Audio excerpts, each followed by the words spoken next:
इस दुनिया में सबके अपने बिलीव्स हैं, सबके अपने ओपिनियंस हैं, जिसका हमें सम्मान करना चाहिए।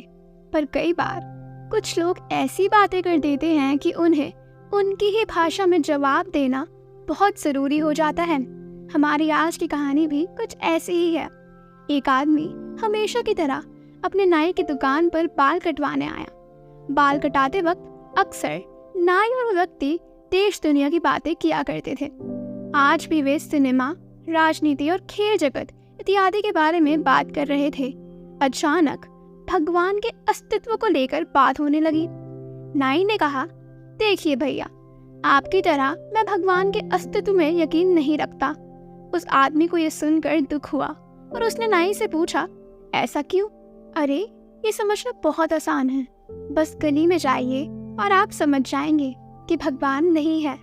आप ही बताइए, अगर भगवान होते तो क्या इतने लोग बीमार होते, इतने बच्चे अनाथ होते?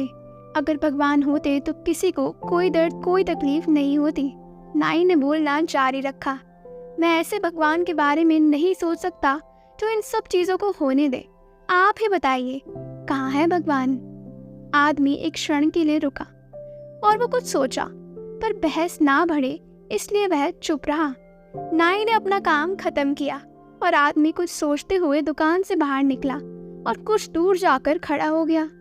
कुछ देर इंतजार करने के बाद उसे एक लंबी दाढ़ी मूंछ वाला व्यक्ति उस तरफ आता दिखाई पड़ा।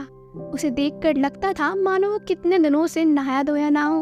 अब वो आदमी तुरंत नाई की दुकान में वापस घुस आया और बोला, जानते हो, इस दुनिया में नाई नहीं होते। अरे, क्या बात कर रहे हो? भला कैसे नहीं होते? नाई ने सवाल किया। मैं साक्षात तुम्हारे सामने हूँ। नहीं, आदमी ने कहा, वो नहीं होते, वरना किसी की भी लंबी दाढ़ी मूंछ नहीं होती। पर वो देखो, सामने उस आदमी की कितनी लंबी दाढ़ी मूंछ है। अरे नहीं भाई साहब, नाई होते हैं, लेकिन बहुत से लोग हमारे पास नहीं आते। नाई ने बोला। बिल्कुल सही, आदमी ने नाई को रोकते हुए कहा।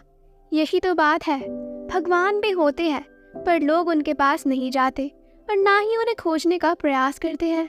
और सच्चे भक्तों को तो उन्हें खोजने की भी जरूरत नहीं है, क्योंकि वो उनके हृदय में बसते हैं। नाई की बोलती बंद हो गई।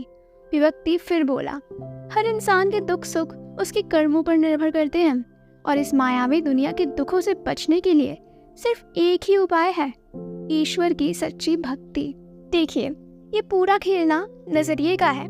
मानो तो गंगा, वरना सिर्फ बहता हुआ पानी। मानो तो ईश्वर की प्रतिमा, वरना सिर्फ एक आम पत्थर। सब कुछ आपके विश्वास पर डिपेंड करता है। पर एक कड़वा सच ये है कि खुद में तो नजरिए की कमी है, और फिर इंसान को कमी जिंदगी में नजर आती है।